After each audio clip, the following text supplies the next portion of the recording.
সাংবাদিক, সঞ্চালক এবং একাধিক গণমাধ্যমে তার অবাধ বিচরণ মাননীয় অনির্বাণ সিনহাকে সম্বর্ধিত করা হলো। এগিয়ে আসার জন্য আগ্রহ করছি মাননীয় শ্রী শফিকুল ইসলামকে।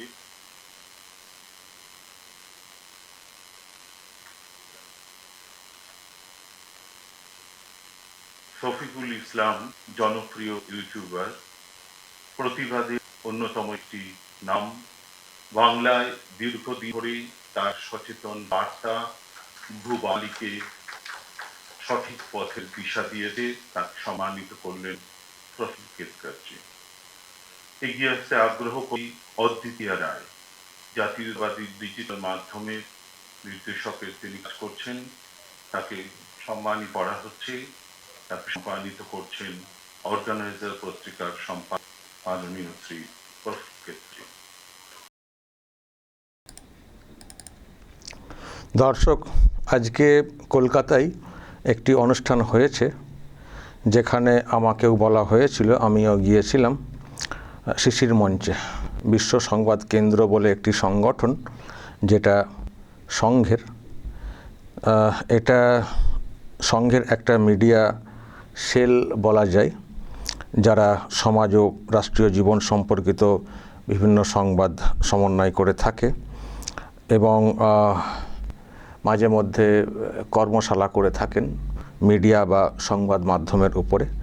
আর বছরে একটা করে নারদ জয়ন্তী বলে একটা কর্মসূচি করে থাকে। সেখানে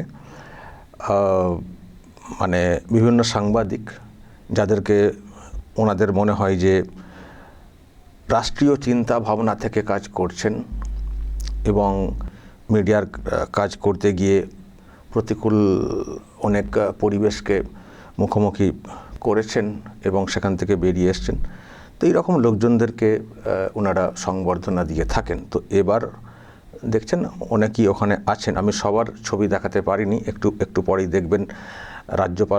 রাজ্যপালের সঙ্গে সবার ছবি আছে আমাদের। আচ্ছা, দেখলেন না শেষের দিকটা? এই যে, হ্যাঁ, অনেকেই ছিলেন ওখানে। যারা আমরা নতুন আছি আমাদেরকেও সংবর্ধনা দেওয়া হয়েছে, আর প্রবীণ বয়স্ক মিডিয়াতে কাজ করতেন, একটা ছাপ ফেলে গেছেন, তাদেরও কয়েকজনকে সংবর্ধনা দেওয়া হয়েছে। তো শেষে ছবি তোলা হয়েছে রাজ্যপালের সঙ্গে।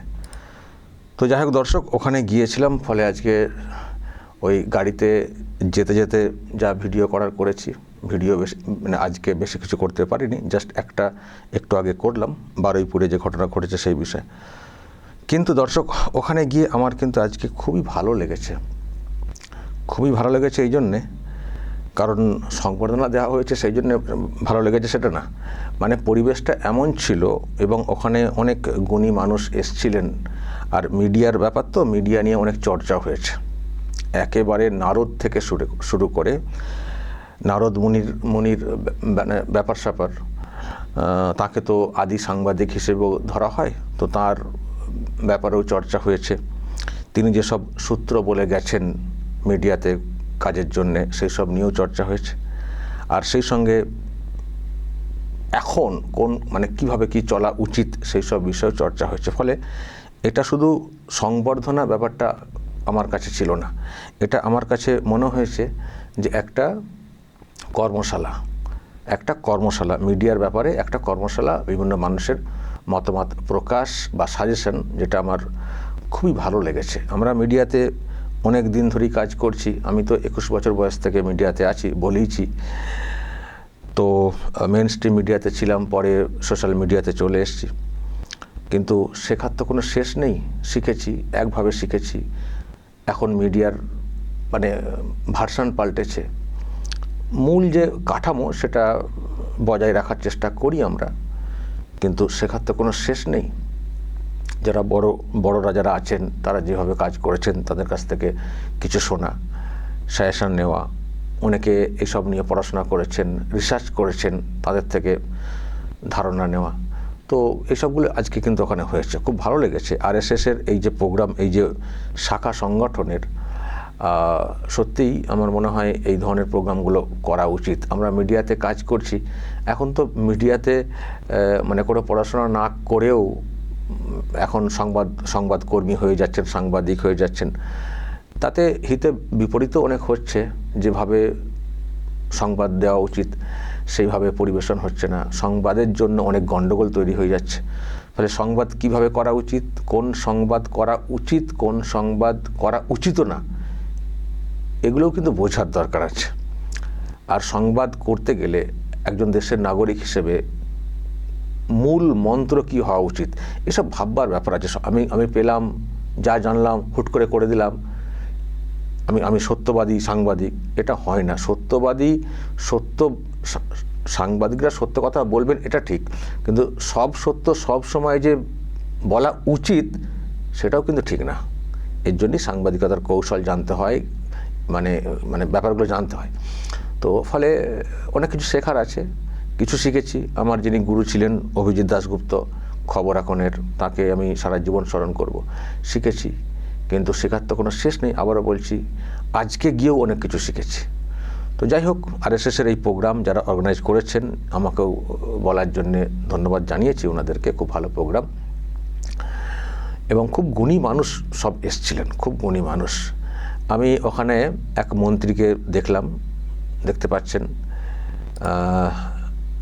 এক মন্ত্রী মশাই, ওই যে আছেন না ডক্টর কল্যাণ চক্রবর্তী, এত গুণী মানুষ, এত ভালো ভাষণ দিতে পারেন আমার ধারণা ছিল না। ওখানে না গেলে বুঝতে পারতাম না। আরও যাকে দেখছেন দিতে, উনি এই সংবাদ কেন্দ্রের দায়িত্বে, উনিও খুব ভালো কথা বলেছেন, খুব ভালো কথা বলেছেন। ফলে দর্শক, এগুলো শেখার আছে। মিডিয়াতে শুধু একটা মোবাইল নিয়ে বেরিয়ে পড়লেই হয় না, অনেক কিছু শেখার আছে। তো শেখার সুযোগটা পেয়েছিলাম, আমি কৃতজ্ঞ যারা অর্গানাইজ করেছেন তাদের কাছে। আর সংবর্ধনা তো কোনো সংগঠন দিচ্ছে, কিন্তু আমি এতে খুব একটা আপ্লুত হই না। কারণ দেখুন, যারা আমাকে বলেছিলেন তাদের সঙ্গে আমার একটা খুব ভালো সম্পর্ক আছে। মোহন ভাগবত যখন এসেছিলেন কলকাতায় সায়েন্স সিটিতে, আমাকে ওনারাই বলেছিলেন, আমি গিয়েছিলাম। ওখানে গিয়ে আরএসএস সম্পর্কে আমার ধারণা পাল্টেছে এবং আমিও পাল্টানোর চেষ্টা করেছি। কারণ অনেকের মনে আরএসএস সম্পর্কে খুব বাজে ধারণা আছে, বিশেষ করে মুসলিম সমাজের।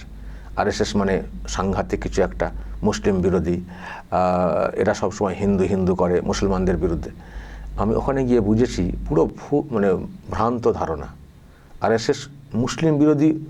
আরে মুসলিম বিরোধী হলে আমাকে আমন্ত্রণ করবে কেন? হয়তো বলবেন আপনি তো ওদের মতোই। এটাই তো ভুল ধারণা। ঢুকে দেখুন না, গিয়ে দেখুন না কি বলছেন। যেটা ভালো মনে হবে সেটা নেবেন, আর যদি কিছু খারাপ মনে হয় নেবেন না। সমাজে ভালো মন্দ অনেক কিছু আছে, আগে তো গিয়ে দেখুন ভালো না মন্দ, তারপর নিজে বিচার করবেন। তো নিজের প্রতি কেন ভরসা নেই যে খারাপটা আমাকে অ্যাটাক করতে পারবে না, আমি ভালোটা নেব? তো এই ভরসা নিজের প্রতি নেই কেন?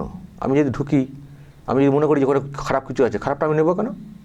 ভালো যেটা আছে সেটা নেব।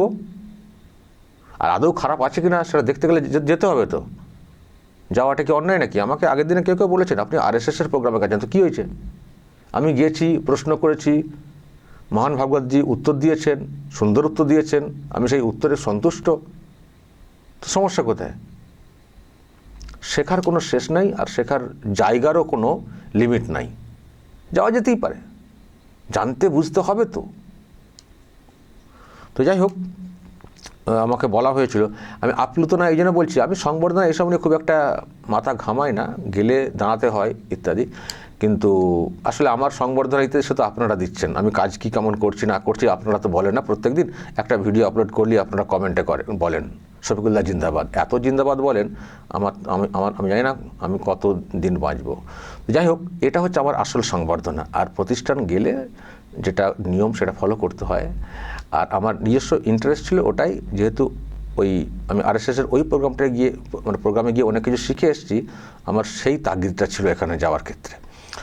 তো যাই হোক, ভালো লেগেছে এটা। আর একটা কথা দর্শক আমি বলে শেষ করব, আমি কিন্তু ওখানে আজকে আমাদের যিনি রাজ্যপাল আছেন RN রবি, তাকে কিন্তু আমি কাছ থেকে নতুনভাবে দেখলাম।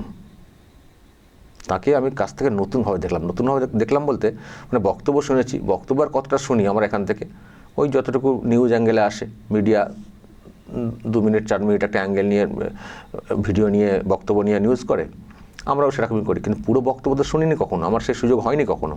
আমি এই প্রথম সামনাসামনি রাজ্যপালকে দেখলাম, এই রাজ্যপালকে। তো উনি অনেক বক্তব্য রেখেছেন, প্রায় 1 ঘন্টা, কিন্তু 1 ঘন্টা বক্তব্য রেখেছেন, কাউকে হিলতে দেননি, নড়তে দেননি, এত সুন্দর ভাষণ দিয়েছেন। এবং মানুষটি তো আইপিএস ছিলেন, অফিসার ছিলেন, সিবিআই ছিলেন, উনি ওই দিকের দায়িত্ব সামলেছেন, কিন্তু রাজ্যপাল এখানে হয়েছেন, এর আগে তামিলনাড়ুতে রাজ্যপাল ছিলেন, কিন্তু মানুষটার মধ্যে দেশভক্তি, দেশ কি জিনিস এবং কি বিষয়কে মাথায় রেখে কাজ করতে হয় বুঝিয়েছেন। আর একটা কথা বলেছেন উনি, যে আমাদের দেশের অন্য সব চ্যালেঞ্জের মতো অতটা না, আর্মি বলুন, ইকোনমি বলুন, ওইসব আমাদের কাছে কোনো ম্যাটার না, ও কোনো প্রবলেম না, আমাদের দেশ এখন ওই সব দিক দিয়ে অনেক স্ট্রং। কিন্তু আমাদের কাছে চ্যালেঞ্জ কি জানেন? অভ্যন্তরীণ কিছু শক্তি আর কি, যারা মানুষের মনে সবসময় নেগেটিভ বিষয়কে ঢোকানোর চেষ্টা করে, নেগেটিভ বিষয় সবসময় প্রশ্ন তোলে। এইটা হচ্ছে সবথেকে বড় চ্যালেঞ্জের। আমি ওনার বক্তব্য অনেকটা শুনেছি, আসলে ওনার বক্তব্যটা আমি দেখছিলাম, এই যে সংগঠন এরা লাইভ টেলিকাস্ট করেছে, কিন্তু সেখানে অডিও খুব প্রবলেম হয়েছে, একটু শোনাতে পারলে ভালো হতো। তবে আমি একটু শোনাবো, গঙা করছে, একটা হামিং আসছে, তাও আমি একটু শোনাই, তাহলে একটা ভাত টিপলে যেমন বোঝা যায় না ভাতটা হাঁড়িতে পুরো ভাত কেমন, তাহলে বুঝতে পারবেন।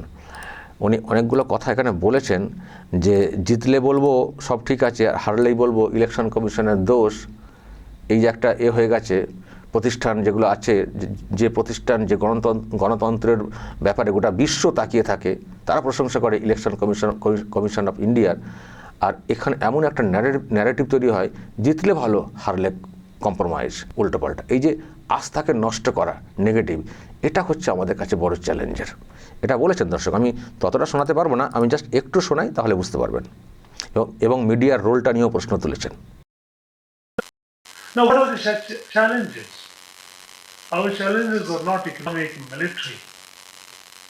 We have enough talent. It's our talent which is driving the scientific and technological growth of United States of America and advanced European countries. Our engineers, our scientists who are doing it. We have plenty of talents. We have plenty of strength, our own strength.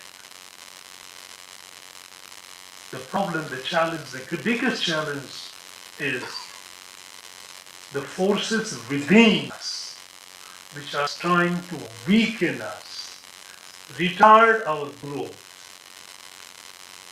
How? By demoralizing our people, by seeding our minds of our people with discontentment, with negativity, with despair. And who is all doing this? Who is the medium? The medium for disseminating all these negative things are unfortunately our friends from the media.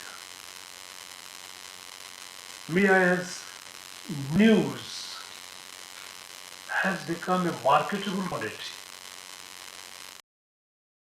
প্রচণ্ড গঙ্গা করে যে sound ভালো হয়নি, সেই জন্য আমি আরও ভালো ভালো জায়গা যেখানে উনি বলেছেন ইলেকশন কমিশন অফ ইন্ডিয়ার সম্পর্কে প্রশ্ন তোলা, আর্মির সম্পর্কে প্রশ্ন তোলা, আর্মি অত বড় অ্যাকশন নিল পেহেলগাঁও কাণ্ডে, অপারেশন সিঁদুর, সেটাকে নিয়েও প্রশ্ন তোলা হচ্ছে। অ্যাকশানে পাকিস্তান কেঁপে গেল, গোটা বিশ্ব চমকে গেল, পাকিস্তান কতক্ষণে ভাবছিল যে কতক্ষণে থামে, আর আমাদের দেশের লোকেরা প্রশ্ন তুলছেন। এগুলো হচ্ছে ডেঞ্জার। যখন একটা দেশ এগোতে চাইছে, সবাইকে ঐক্যবদ্ধ হয়ে যখন চলার কথা, সেখানে দেশের অভ্যন্তরে এমন নেগেটিভ বিষয় হয় এবং মিডিয়ার একটা রোল থাকে সেখানে, এটা সব সমস্যা তৈরি হয়ে যায়। এগুলো হচ্ছে বড় চ্যালেঞ্জের। উনি এইসব কথাও বলেছেন। উনি একটা কথা বলেছিলেন আজকে, যে আমি যখন সিবিআইয়ে ছিলাম, তো আইপিএসে, আমি কে কী বললেন না বললেন ওটার উপরে ডিপেন্ড করে কাজ করতাম না। আমি সেই কাজটাই করতাম যেটা আমার দেশের হিতের জন্য, দেশের ভালোর জন্য, দেশকে মাথায় রেখে আমি এগোতাম, এবং সেইভাবেই কিন্তু এগোনো উচিত। সেইভাবেই এগোনো উচিত। মিডিয়া সম্পর্কে বলেছেন যে মিডিয়া যে রিপোর্টই করুক, একটা মূল যে প্রিন্সিপাল সেটা মাথায় রেখে চলতে হবে, যে যেটা করছি আমার দেশের জন্য ভালো তো না দেশের জন্য ক্ষতিকারক। এটা ভেবে মিডিয়াকে কাজ করতে হবে এবং সব মানুষকে কাজ করতে হবে। সমালোচনা এসব হতেই পারে, প্রশ্ন মানে কোনো বিষয়ে জানার ইচ্ছা হতেই পারে, কিন্তু পাবলিশ করব, বলবো প্রকাশ্যে এসে এমন কথা যার জন্য আমার দেশের যে সমস্ত অর্গানাইজেশন আছে তাদের সম্পর্কে প্রশ্ন উঠবে, তাদের মনোবল ভাঙবে, তার যেটা আমার দেশের ক্ষতি হবে, এটা কিন্তু করা উচিত না। প্রত্যেক মানুষের প্রত্যেকটা কাজের মাথায় সবসময় রাখতে হবে এটি কি আমার দেশের জন্য ভালো, আগে দেশ। কথা বলেছেন দর্শক, লম্বা একটা ভাষণ দিয়েছেন, আমি পুরোটা শুনেছি, খুব সুন্দর বক্তব্য। মানে এই ধরনের রাজ্যপাল আমি অ্যাটলিস্ট, আমার যদিও খুব বেশি বক্তব্য সামনাসামনি শোনা হয়নি, তো আমি এনাকে আজকে শুনে যা বুঝলাম যে মানুষটির মধ্যে কতটা দেশভক্তি আছে, কতটা দেশভক্তি আছে, আর এটাই অন্যদের কাছে সমস্যার হয়ে দাঁড়ায়। যাই হোক দর্শক, আবারও বলছি যে সংগঠন আমাকে বলেছিল, ধন্যবাদ জানাই, ভালো লেগেছে, কিন্তু সবথেকে ভালো লেগেছে রাজ্যপালের ভাষণ। দর্শক অবশ্যই বলবেন যা বলার এবং নজর রাখবেন আরামবাগ টিভিতে।